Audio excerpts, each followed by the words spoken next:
So now we try this again. I look a little rough. That's because today's my day off. Isn't that wonderful?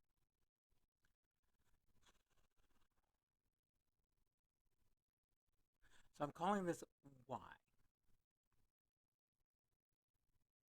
And, we're very close to an election on Tuesday.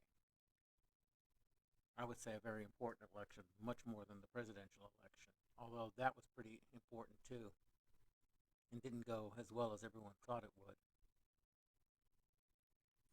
But I had to spend this week trying to put my thoughts together, trying to think of things, trying to put focus on what I really wanted to say.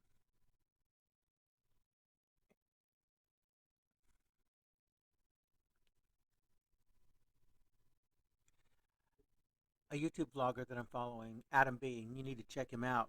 And if you don't know who he is, check him out and subscribe to his channel. Had several videos. The one I started with was where he bought his parents a house, which I thought was awesome. And then a few videos in, I noticed one that said, I'm gay. So I said, okay, everyone's story is good. Everyone has an awesome story. I know you see cats back there cleaning themselves. I'm a cat person. I'm a dog person, but I like cats as well. So, in that, he talks about things. And later on, as you finish the video, you'll also come across the interview he and his boyfriend Dom did. And also when he did the podcast here last week. But for Adam, that was a journey for him to come out. And I believe it was his boyfriend Dom who said it's a journey. It doesn't happen overnight sometimes. Sometimes it happens several times. We just don't know what that journey can be or where it will lead us.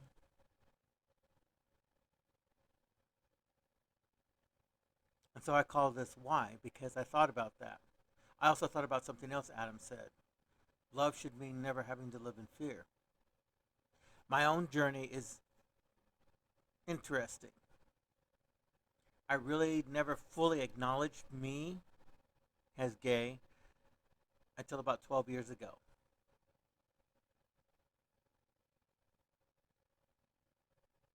And there's a lot connected with that. A lot of people knew I was even before I knew. Well, before I would say I was gay. And my mom's been dead over 25 years. And I really, really wish she could have been here so that I could have talked to her because I had an awesome mom, folks. If something was wrong, she was down to earth and said, Bobby, you got to fix this. Or sometimes she'd say, here, give me a hug. In my heart, after watching the I'm gay video, Adam's coming out story, I really believe my mom knew I was gay. I know Adam's mom said that she knew. She knew from when he was a wee one, as she says, as they say. And I've known since I was 8. I'm just going to give you parts of my story because I really wasn't planning on doing something like this, especially not on YouTube. But again, because of Tuesday, I feel like I need to do this. I need to share this. I need to ask some questions. And this may not be something that you out there are used to, but this is my story, parts of it. Now, I'm not perfect. I have made some mistakes. But something I read today said that we forget we forget the past, live in today, and look forward to the future. And that's very, very true. Sorry, I'm looking at my phone because I save everything that I see that I like. You know, things that mean a whole lot, like stop fearing what could go wrong and start focusing on what is right. And this one I loved. It said, "Every child deserves a champion, an adult who will never give up on them, who understands the powers of connection and insists that they become the best that they possibly can." That was by Rita Pearson. And see, Adam had that in his mom, his parents, which are totally rad, you know. But anyway, back to this.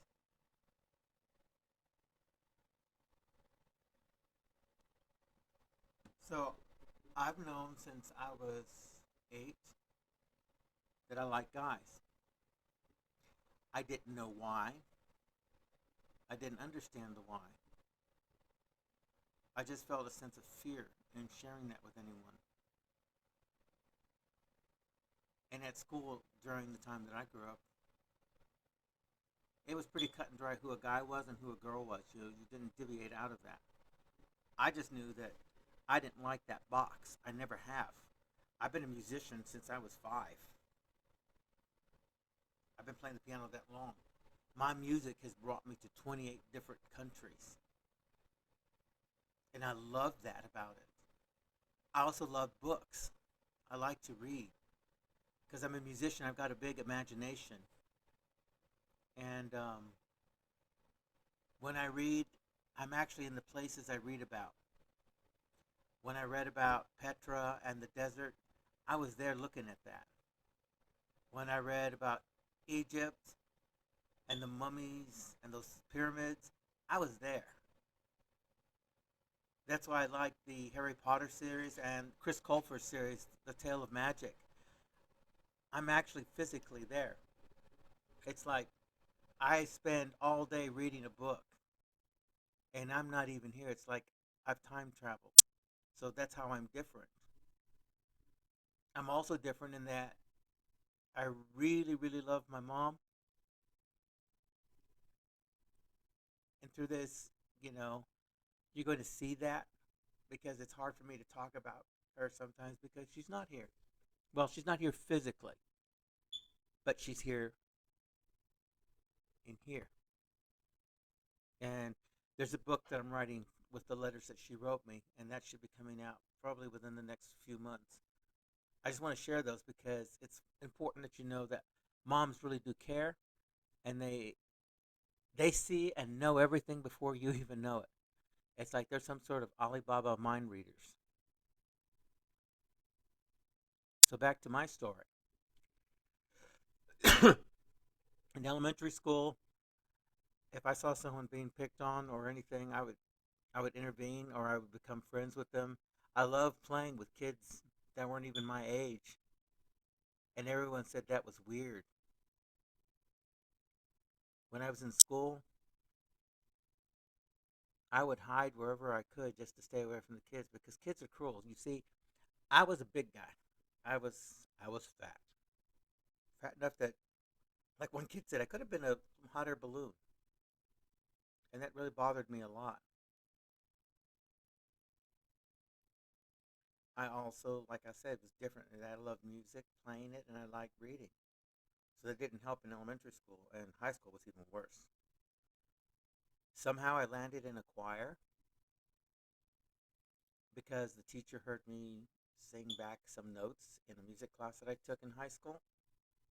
And not only did I not end up in the choir my senior year, I was in the top choir and ended up going to Allstate, which is a big music festival. And one of the judges looked at her and said, "It's a shame that you're losing him this year."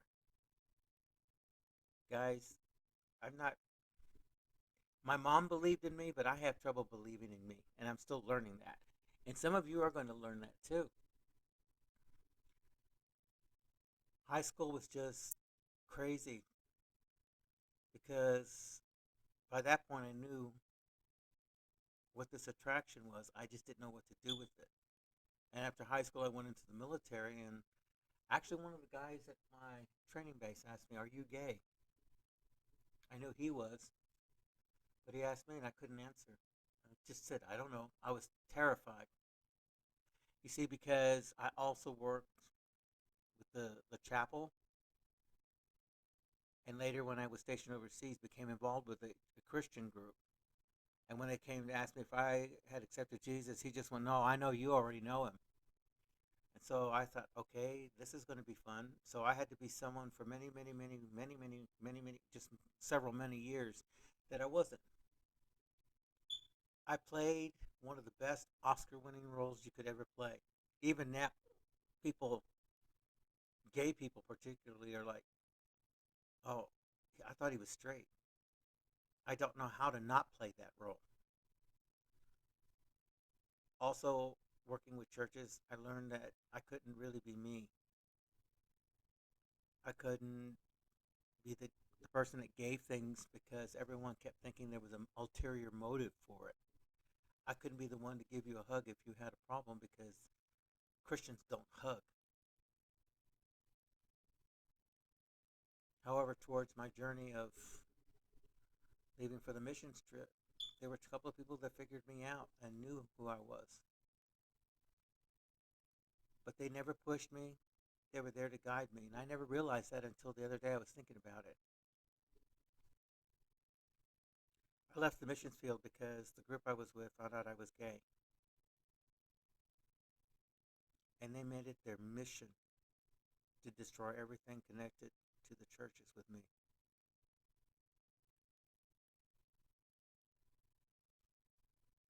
It was a very lonely time. And for whatever odd reason, I remained here in Texas because, again, I didn't want to go back because my mom, all my memories were there. Then, like I said, I really came out or accepted or just said I was gay about 12 years ago. That's not a very long period of time. I always tell people I'm 18 with 43 years experience. I'm like Peter Pan. I did not grow up. And that brought me a lot of problems. And fast forward to now to this video.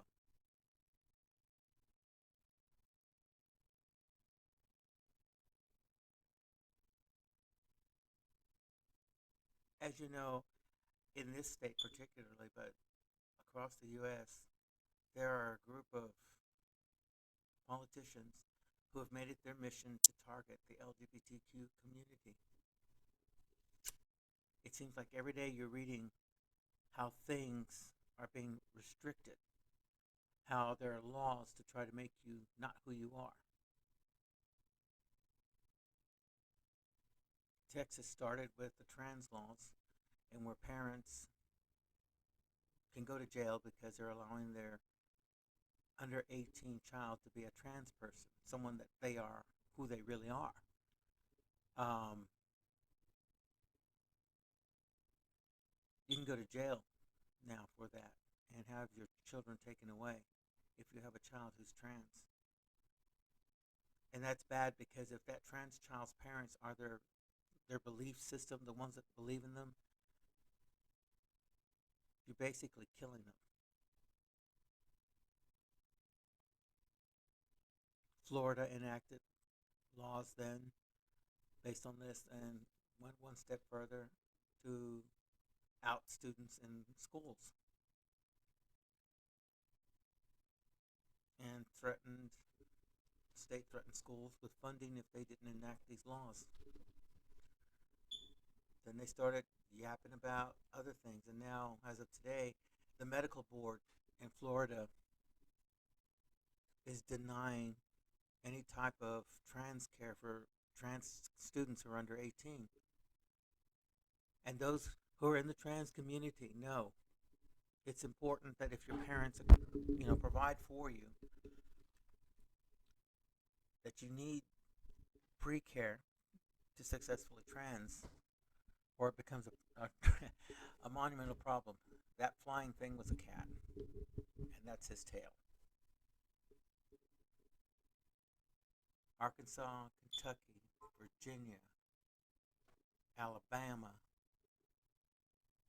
they're all coming at the governor of Alabama. I think it's her, Ivy, said 3 months ago, in this state, we believe that God made a man and a woman. He didn't make anything else. And see, that's the problem with that statement because as governor, that's her personal belief. and because she expressed it in the law that they passed to go with it, they violated the separation of church and state, and that's what's happening now. Republicans aren't bad. Some Republicans aren't bad, and some Democrats aren't bad.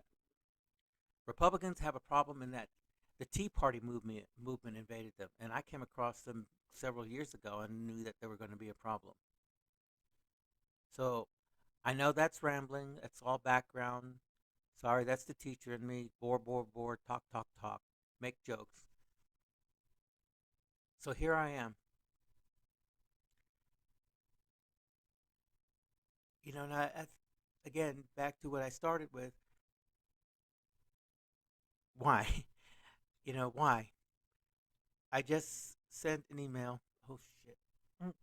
Can't say that. Sorry. Dagnation.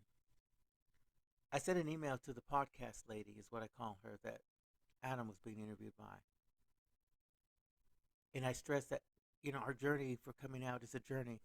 Adam said he didn't want someone else telling his story. And that's how I'm feeling right now. Because I have a lot of why questions right now. And I'm really putting myself out there doing this because there's a lot of people that don't know that I'm gay. I just don't wear a sign and I don't broadcast it. If you ask me, I'll answer truthfully. Family members, my cousin made me cry last week. Funny enough, several of my cousins have figured out a long time ago who I was, but they were in the background always protecting me. But my cousin said, Bobby, are you part of the LGBTQ letter alphabet thing? I paused because I was like, oh no. And I said, yes. She said, that's okay. You come back home now to New Mexico. We'll protect you. We don't care what you are. You're still my cousin Bobby. And I love you for it. That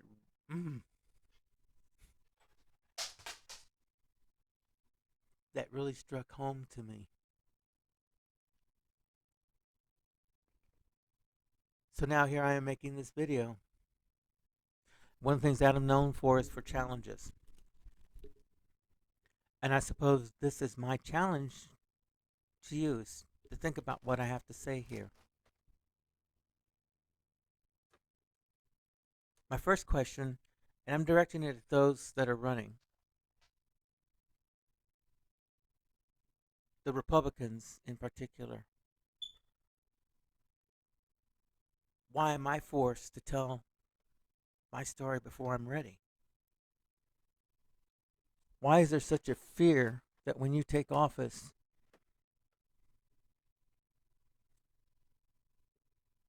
that things are going to change? Things that shouldn't have to change.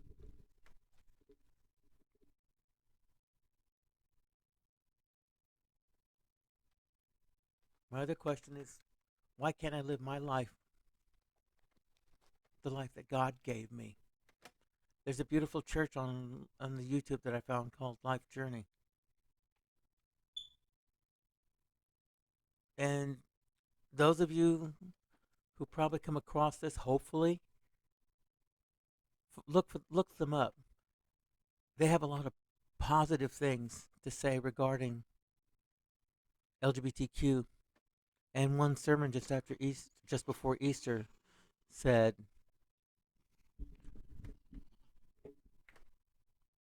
was talking about trans people and how God made them in their own image. So why can't I live and share my story when I'm ready? Why do I have to be the one to pay for your hatred? Here's another one. Why can't I marry whom I choose? If you truly knew the Bible, you would understand that the word marriage was never in it. There were contracts. Marriage has a ceremony that didn't come about until the Catholic Church came into play.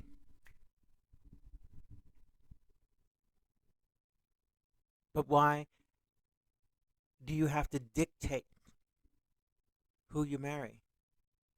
Don't you understand that arranged marriages didn't work then? They're not going to work now.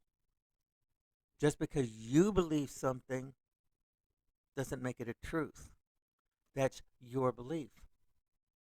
I can honor that and say, okay, I understand and I respect your belief. But when you turn that belief into a law that affects me, then you're no longer a Christian. You're a religion person. So why can't I marry and have the happy ending everybody else has? The person that's, for me, my soulmate. Why do I have to wake up every morning not knowing if I'm going to be hurt because your hatred you're spewing is bringing out the worst in some people? Why do I always have to look behind me and don't know if I'm going to be attacked one day or shot at another? All because you, as a politician, are saying that LGBT is wrong. Texas Republicans have actually put on their platform that they're running on that homosexuality is wrong and that we need to make it illegal. There were churches out there, a pastor who said we just need to line them up on the sidewalk and shoot them in the back of the head.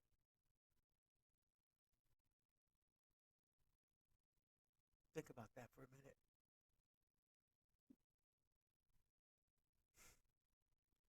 And the sad thing is that the people who are believing some of these lies don't even know who or what LGBTQ is. When you say trans, they say, well, that's a man in a dress. No, sugar, that's a drag queen. Or that's a transvestite. A trans is someone who is looking for the real themselves. And trust me, there are a lot of trans people out there. For all you know, your doctor, your nurse, maybe even a minister may be trans and you have no clue. We don't identify ourselves because hatred is still out there. You know, I love a good joke. I love a good prank. I like to have fun. But with the amount of things that are happening to LGBTQ, I have to stay in my walls, which is sad, you know, very, very sad. I'm a musician. I love music more than anything else.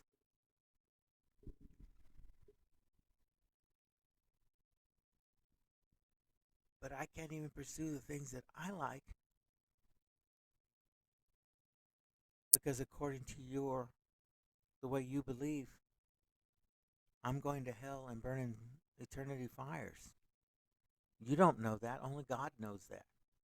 I was always taught that God is someone that works with you on a one-on-one basis. He looks at you and the things that he created you to be. And then he said, hey, you did a good job. I believe he'll say, you did a damn good job.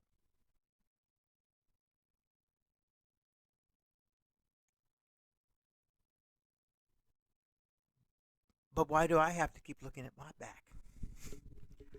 Why do I have to worry about my friends who are LGBTQ or trans?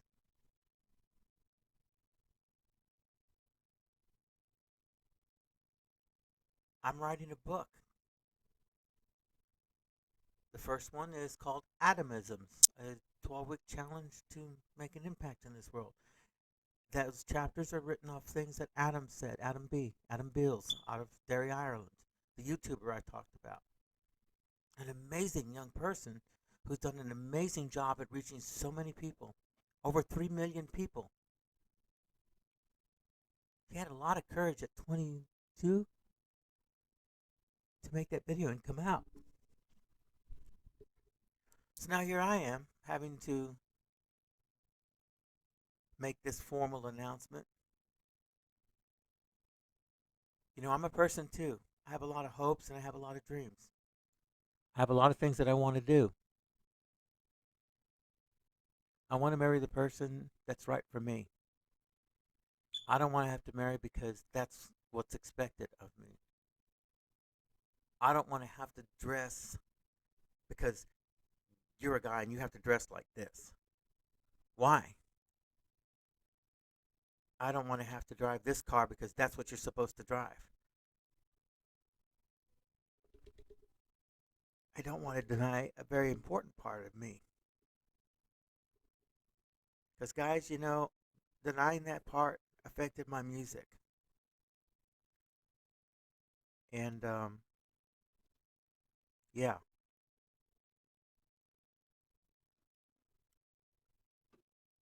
Now what do I do?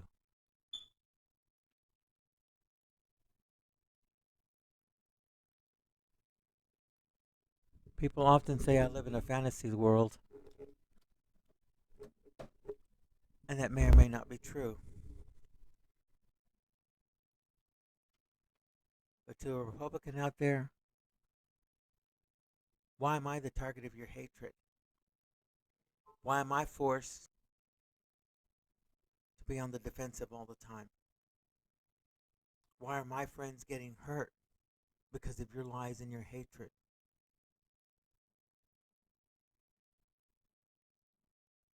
Why do you think I'm any different than the next person?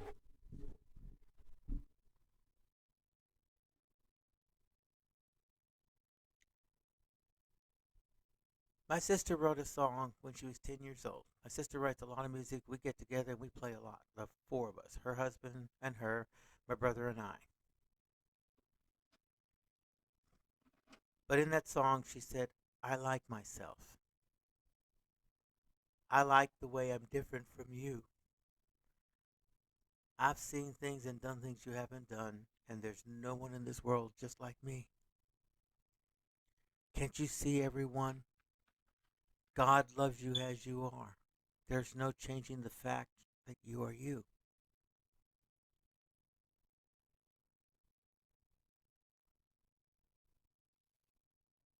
So, my challenge to you, make a difference.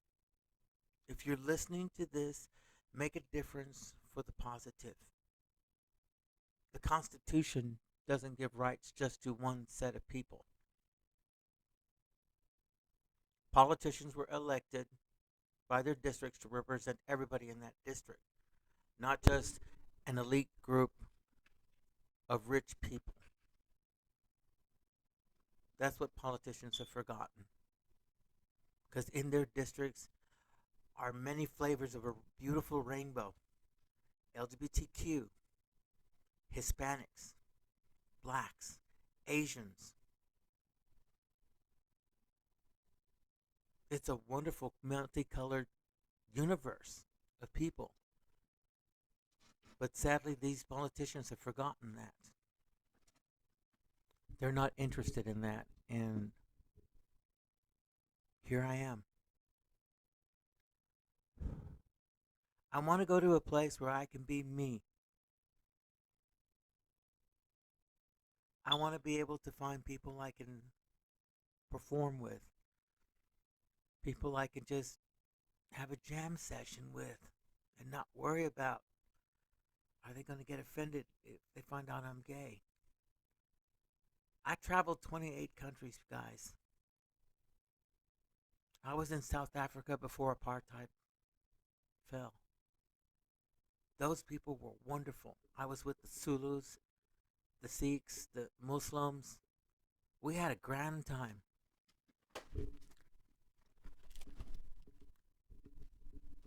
Yeah, we had a grand old time. In the Ukraine, I got to meet people that were wonderful. In Japan, you know, I was with a Korean kid when I did missions to Japan, and we were talking, and finally he said, what nationality are you? I can't figure it out. What I did know about this Korean boy was that at the time, his father was being held hostage in Tehran. His father was a diplomat for the South Korean mission there, and this was during just before Desert Storm hit.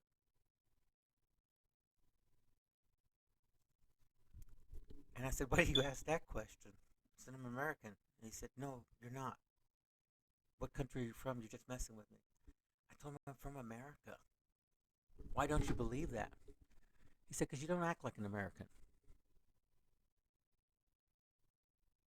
I said, "What do you mean act like an American? How does an American act?"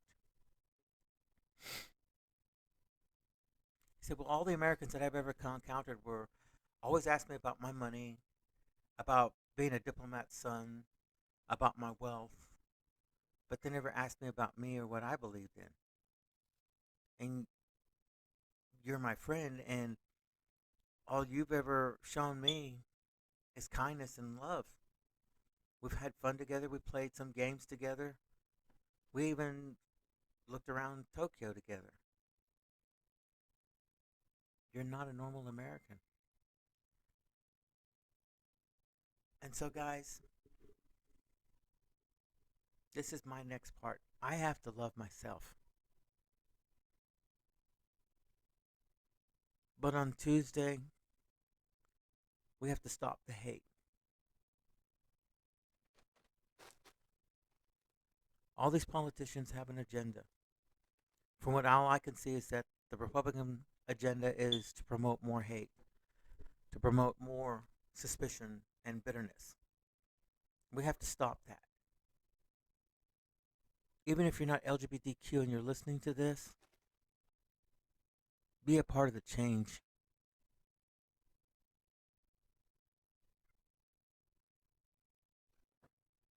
I like myself. I like the way I'm different from you. I've seen things and done things and heard things you haven't done because there's no one in this world just like me. If you've heard this and it's made you think, then I hope I made a change. I'll also ask one other thing. There's a button down there that you press to say like, or the little hand sign, wherever the camera is. Like. Also press subscribe. I plan to make more, at least once a week, videos. Not as serious as this, but maybe some with some fun moments and fun things. I'll also post music videos. Now, there are 3 really funky videos already on here. It's when I was experimenting. They're really bad. I haven't figured out how to get rid of them. And if you listen to them, they're cringe. Really cringe. But guys, stop the hate. I'm Concert Master P.